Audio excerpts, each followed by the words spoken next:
3 weeks ago, an apartment on the 94th floor of a tower on Billionaires Row sold for $22 million. The seller had paid $31.5 million for it in 2019.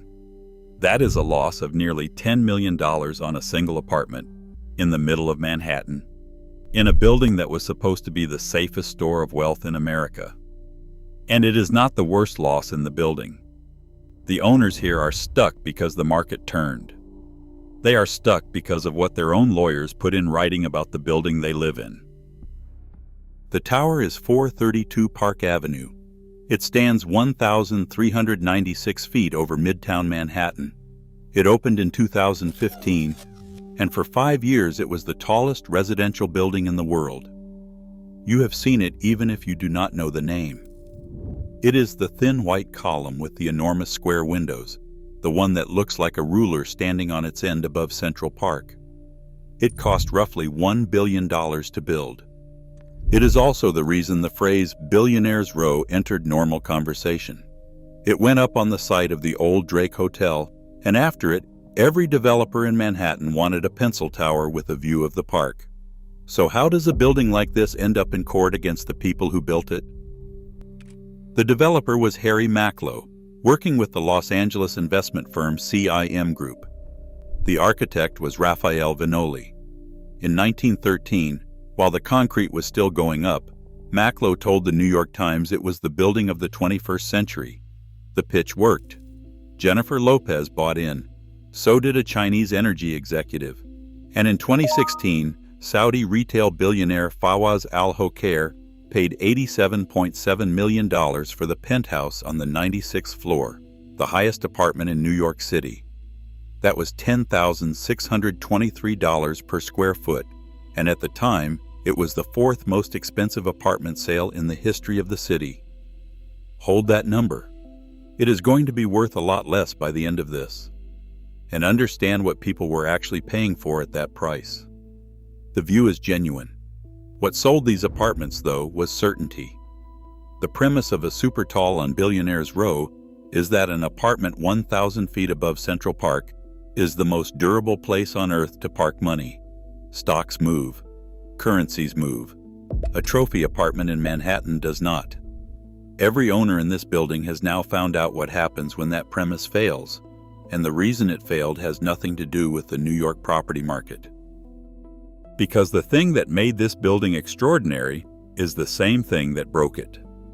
To get 1,396 feet of height on a small midtown lot, Viñoly designed the tower with a height-to-width ratio of 15:1.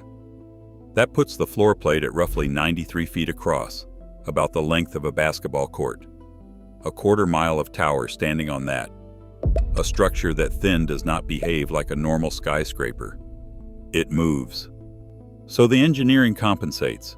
Entire floors are left empty so wind can blow straight through the tower instead of pushing against it. Near the top, tuned mass dampers swing like pendulums against the sway. That part worked. The tower handles the wind exactly as designed.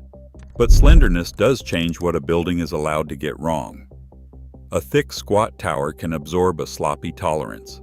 A structure 15 times taller than it is wide cannot, because everything gets amplified.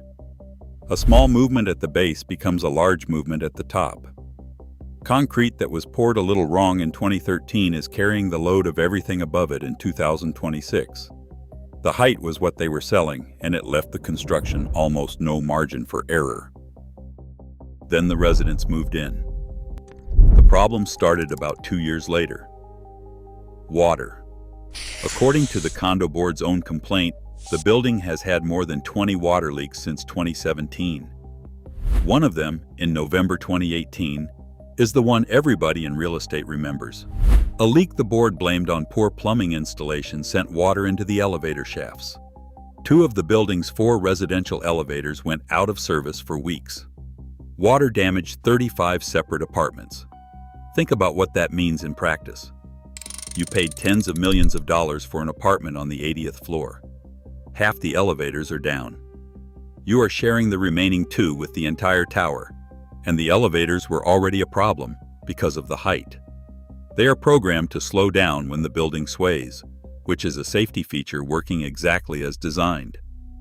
The complaint's argument is that the developers failed to account for how much a 15-to-1 tower would actually move, so a system meant to slow the cabs occasionally ends up stopping them instead. On windy days, residents reported being stuck in them for hours. Not minutes. Hours, hundreds of feet up, in a tower where the alternative is the emergency stairs. Then there is the noise. And this is the complaint that gets least sympathy from the outside and matters most from the inside. The filing describes walls that creak like the galley of a ship. It describes a trash chute that residents said sounds like a bomb going off when somebody upstairs uses it. It describes horrible and obtrusive noise and vibration as a standing condition of living there, not an occasional event. A tower this thin moves in a way you can hear without ever threatening the structure. On a windy night, the building talks, and the people who paid tens of millions of dollars to sleep up there are the ones listening to it. The single most damaging line in the entire case is not from a resident. According to the board's filing, the chairman of CIM Group, one of the developers, described the noise and vibration in the building as intolerable and said it made it difficult to sleep during periods of even moderately inclement weather. That is one of the men who built it. And then somebody nearly got killed. A worker sent in to deal with the water infiltration was drilling through concrete. According to the complaint, there were no accurate as-built drawings showing what was inside that concrete. The drill went into the building's electrical wiring and set off an arc flash explosion. The worker was thrown backward several feet. It was the second arc flash explosion in the building in 3 years. At this point, the owners still believe the developer would fix all of it. That belief is the thing that cost them the most money. By 2021, the condo board had hired an engineering consultant, SBI Consultants, to go through the building properly. What came back was a number that made the front page. More than 1,500 construction and design defects in the common areas alone, not inside the apartments. In the shared parts of the tower, the parts every owner is jointly responsible for paying to fix. The filing says many of those defects were described as life safety issues, and that they either did not conform to the construction documents or did not meet industry standards. On September 23, 2021, the board sued. The defendants were CIM Group, Maclo Properties, the entity the developers created to build and control the tower, and 7 employees of the developers who had been sitting on the condo board itself. Read that last part again, because it explains why this took until 2021. In New York, when a developer builds a condominium, the developer also controls the condo board. The sponsor entity runs it, and the sponsor keeps running it until most of the units have been sold off. That is standard practice across the industry, and it is written into how these buildings get created, which means that for years, the body legally responsible for identifying defects in 432 Park Avenue and forcing the developer to fix them was staffed by the developer's own employees. The people who would have to file the complaint were the people the complaint would be filed against. The leaks started in 2017. The board sued in 2021. That gap is not an accident of paperwork. The developers did not settle. They fought. The sponsor's public position was that 432 Park Avenue is Manhattan's premier residence and that the building has performed remarkably well. In its formal answer, it called the board's lawsuit ill-advised and described it as an effort to wrest unwarranted payments out of the developer. Maclo's position on the cracking in the concrete was that it is typical and to be expected with the materials used. So the case ground forward. By 2024, it had produced testimony from 28 witnesses and more than 4 million pages of documents, and it was still not resolved. Later reporting put the discovery at 7 million pages and roughly 100 days of depositions. Then, in late April 2025, the board filed a second lawsuit. And the second one is not about noise. The new complaint runs 46 pages, and it makes a much heavier accusation. It says the facade of the building is plagued with thousands of severe cracks, spalling, and other forms of deterioration. It says those cracks have let water into the structure, and it says the water has corroded the steel rebar inside the tower's reinforced concrete columns. It also describes a crack 10 inches deep in the building's core. The board is asking for $165 million in actual damages plus punitive damages. This time the board went wider. Alongside Maklo and CIM Group, it named the construction manager, the architect of record, and the engineering firm. Forget the money for a second. The word the complaint uses is fraud. And this is where the case stops being about maintenance.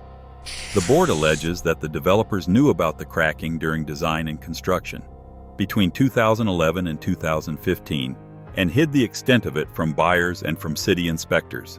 It describes a deliberate and far-reaching fraud and says the developers ignored their own architects and engineers in order to avoid delays and maximize profits. One specific allegation stands out because it is small enough to picture. Engineers advised applying a thick elastomeric coating to the exterior concrete. It is a protective layer. It is the thing that stops water getting into cracks, and water getting into cracks is what corrodes the steel inside. According to the complaint, Maklo dismissed the recommendation. If that allegation is true, the entire facade problem in this building traces back to a coating decision made before anybody moved in, on a tower that had already sold apartments for tens of millions of dollars. CIM Group and SLCE. Architects say they vehemently deny the claims and are moving to have the complaint dismissed. WSP declined to comment. Maklo Properties has not commented publicly on the fraud allegations. Nothing has been proven in court. Both cases are still open. If you are getting something out of this, hit subscribe. I cover engineering failures and the dark side of luxury real estate every week.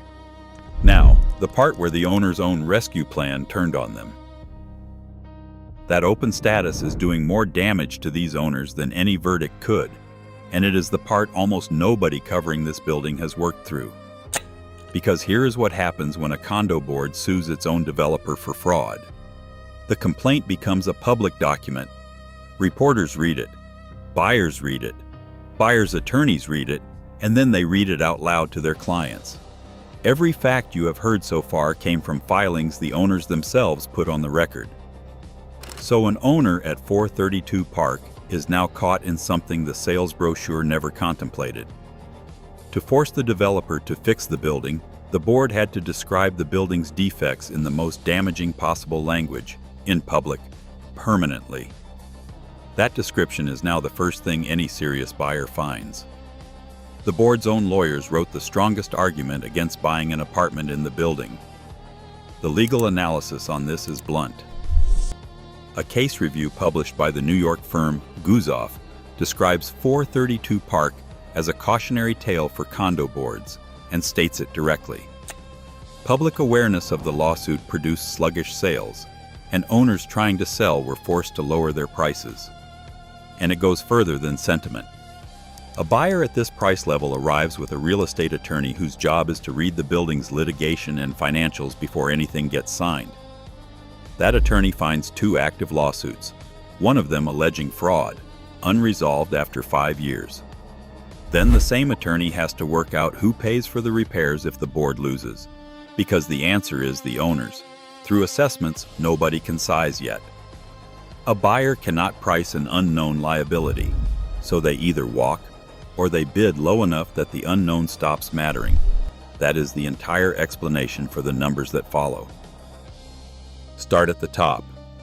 Al Hocaire, the man who paid $87.7 million for the highest apartment in New York City, has never spent a single night in it. He listed it in 2021 for $169 million, which would have been one of the largest residential sales in the history of the city. Nobody bought it. He cut the price to $130 million. Nobody bought it. In 2024, he cut it again to $105 million. That is a reduction of $64 million on one apartment, and it still has not sold. He bought it in 2016 and listed it in 2021. So he has now been trying to sell this apartment for as long as he held it off the market. He has cycled through some of the biggest brokerage names in New York luxury real estate, and none of them could move it. Then there is the detail that says the most about how this building was financed in the first place. CIM Group, one of the developers now being sued, lent Al Hokair $56 million toward that purchase. The developer financed nearly 2/3 of the buyer's price on the most expensive unit in its own tower. That is the apartment nobody will touch. Further down the tower, the losses are already final. Hedge fund manager Mitch Julis paid $59 million in 2016. He listed at $135 million in 2021 and eventually signed a contract at $92 million. Unit 84A sold for $21.38 million in 2016. It resold for $13.5 million. And Unit 94A, the sale from 3 weeks ago that opened this video, went for $22 million against a purchase of $31.5 million in 2019. It had been listed at $33 million in 2024. It closed at 30% off. For scale on how far that fell, Al Hokair's original $169 million ask would have set a New York City record. The actual record, $238 million, was set in 2019 by Ken Griffin at 220 Central Park South, a few blocks west. Al Hokair is now asking less than half of what Griffin paid. So where does this leave the people still living at 432 Park Avenue? They are 5 years into litigation with no resolution in sight, and both outcomes cost them. If the board wins, the money pays for repairs on a tower that will always carry this history. If the board loses, the owners pay for the repairs themselves through assessments, on top of what the apartments have already lost. And either way, the public record does not go away. There is one more detail, and it is the one residents mention most. The cracks in the facade have started producing a whistling sound in high winds, on a building that already sways. The hard engineering worked. The wind, the height, the view, all delivered exactly as designed. What broke this building was plumbing, concrete, elevators, and what the buyers were never told. The building is still standing, and it is not going anywhere. It was engineered for wind loads and seismic loads and a design life measured in centuries, and on that score it is doing fine. What it was not engineered for is a public court record. The apartments inside it lose value every time another one closes below what the last owner paid, and every closed sale becomes the comparable an appraiser uses on the next one. That is a mechanism that runs on its own, without any help from the market, and nothing in either lawsuit stops it. So the owners at 432 Park Avenue are holding the highest apartments in New York City in a tower that will outlast all of them, that they cannot fix without a verdict, cannot sell without a discount, and cannot explain to a buyer without handing over the documents that caused the discount. Next, the mega project that swallowed $500 billion and then stopped being built.